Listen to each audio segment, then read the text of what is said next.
माया दीदी रुक जाओ, प्रिंसिपल सर को वो सूप मत देना, प्लीज रुक जाओ। रुको कौन?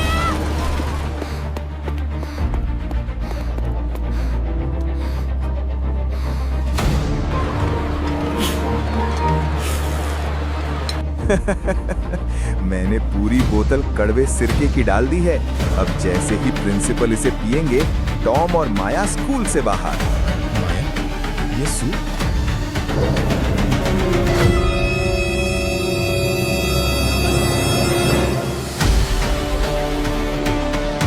कहानी शुरू होती है स्कूल के फन फेयर के सबसे रोमांचक पल से। ये बात है 2 दिन पहले की। टॉम और माया एक पार्क में खेल रहे थे, तभी उन्हें झाड़ियों में एक छोटा सा पपी मिला जिसका पैर चोटिल था। उसे इलाज की जरूरत थी, लेकिन डॉक्टर की फीस 5000 रुपए थी।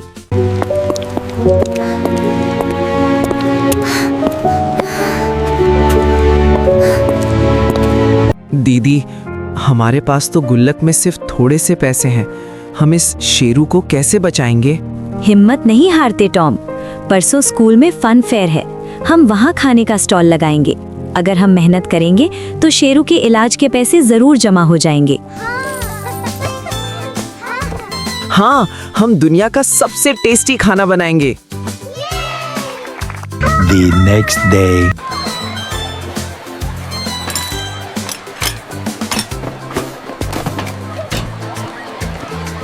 तभी वहाँ उनका क्लासमेट रॉकी आ गया। रॉकी अमीर था, लेकिन बहुत घमंडी और लालची था। अरे, तुम दोनों गरीब बच्चे स्टॉल लगाओगे? तुम्हारे हाथ का खाना कौन खाएगा? मैं देखना, मैं बर्गर का स्टॉल लगाऊंगा और एक ही दिन में सारे पैसे जीत लूंगा। रॉकी, जीत पैसों की नहीं, नियत की होती है। मेले का दिन आ गया। एक तरफ रॉकी का स्टॉल था, बड़ा और चमकदार। दूसरी तरफ टॉम और माया का छोटा सा स्टॉल था। देख बंटी, मैंने कल के बचे हुए बासी पाव सस्ते में खरीदे हैं और सड़ी हुई सब्जियों को तल दिया है ताकि बास ना आए। 5 रुपए की चीज मैं 50 रुपए में बेचूंगा। इसे कहते हैं बिजनेस।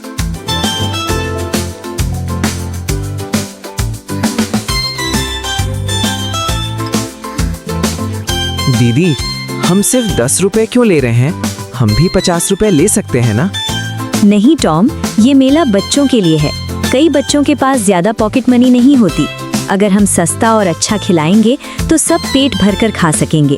और भगवान उसी की मदद करता है जो दूसरों की सोचता है। माया ने ताजी गाजर, मटर, टमाटर और अपने बगीचे के खास मसाले डाले। सूप की खुशबू इतनी अच्छी थी कि हवा में जादू सा फैल गया। This smells amazing. दोपहर हो गई थी। रॉकी के स्टॉल पर भीड़ थी क्योंकि उसकी दुकान चमकदार थी। लेकिन जो भी बर्गर खाता मुंह बनाता, पर टॉम और माया के पास कोई नहीं आ रहा था। टॉम निराश हो गया। बेटा, 2 दिन से कुछ नहीं खाया, क्या 2 रुपए का कुछ मिलेगा? दीदी, इनके पास 10 रुपए भी नहीं है। बाबा, आप पैसों की चिंता मत करो, आप हमारे दादाजी जैसे हो।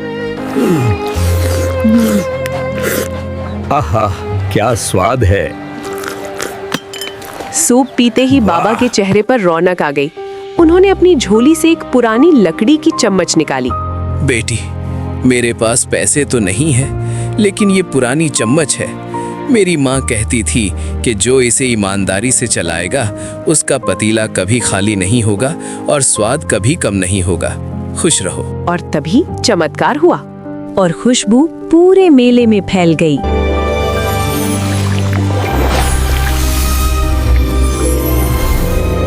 धन्यवाद बाबा।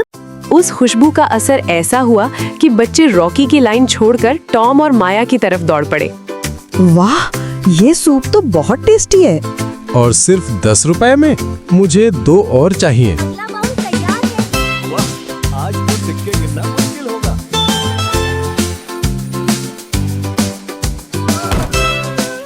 ये कैसे हो सकता है? मेरी दुकान खाली हो गई। 10 रुपए का पानी बेचकर ये मुझसे जीत जाएंगे। नहीं होने दूंगा। भाई, हमें कुछ करना पड़ेगा। अगर प्रिंसिपल सर ने उनका सूप चखा तो उन्हें बेस्ट स्टॉल का अवार्ड मिल जाएगा। रुको, मेरे पास एक प्लान है। मेरे बैग में साइंस लैब से चुराया हुआ कड़वा सिरका और बहुत सारी लाल मिर्च है। मैं इनका खेल खत्म कर दूंगा। शाम होने वाली थी। मौका देखकर रॉकी चुपके से पीछे गया। ले बेटा, ये ले कड़वा सिरका और ये ले मुट्ठी भर मिर्ची। अब पिलाना अपना सूप। माया वापस आई। उसे कुछ पता नहीं चला। उसने उसी जादुई चम्मच से सूप को हिलाया। तभी अनाउंसमेंट हुई। ध्यान दें, अब हमारे प्रिंसिपल सर हर स्टॉल का खाना चखेंगे और विजेता घोषित करेंगे। दीदी, सर आ रहे हैं। लेकिन तभी टॉम ने जमीन पर गिरी हुई सिरके की खाली बोतल देखी। उसने रॉकी को दूर खड़े हंसते हुए देखा। टॉम समझ गया कि कुछ गड़बड़ है। हम वापस उसी पल पर आ गए हैं।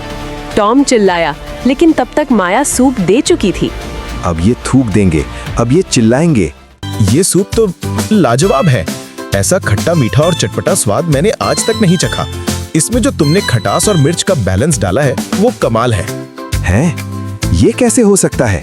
ये उस बूढ़े बाबा की दुआ और उस जादुई चम्मच का असर था, या शायद माया की ईमानदारी कि रॉकी का डाला हुआ जहर भी स्वाद में बदल गया। प्रिंसिपल सर बहुत खुश थे। तभी अचानक रॉकी के स्टॉल के पास से शोर आने लगा। प्रिंसिपल सर तुरंत रॉकी के स्टॉल पर गए। उन्होंने बर्गर खोला तो देखा कि आलू सड़े हुए थे। ये क्या बेच रहे हो रॉकी? ये बर्गर पूरा सड़ गया है। 50 रुपए में जहर बांट रहे हो क्या? सर, वो तो सर, इसने तो टॉम के सूप में भी सिरका मिलाया था ताकि वो खराब हो जाए, लेकिन पता नहीं वो टेस्टी कैसे बन गया। रॉकी का झूठ सबके सामने आ गया। पूरे स्कूल ने उसकी हूटिंग की। रॉकी, दूसरों का बुरा करने वाले का कभी भला नहीं होता। तुम्हें इस मेले से बाहर किया जाता है और कल तुम्हारे पेरेंट्स को स्कूल आना होगा। दीदी, हमने 8,000 रुपए कमा लिए सिर्फ 10 रुपए का सूप बेचकर। क्या देखा टॉम, हमने लालच नहीं किया, ईमानदारी रखी और किसी का बुरा नहीं चाहा, इसलिए आज हम जीत गए। उन्होंने उन पैसों से शेरू का इलाज करवाया। अब शेरू बिल्कुल ठीक होकर उनके साथ दौड़ता है। दोस्तों, इस कहानी से हमें 2 बातें सीखने को मिलती हैं। पहला, ईमानदारी का फल मीठा होता है, और दूसरा, अगर आप दूसरों के लिए गड्ढा खोदेंगे तो आप खुद उसमें गिरेंगे।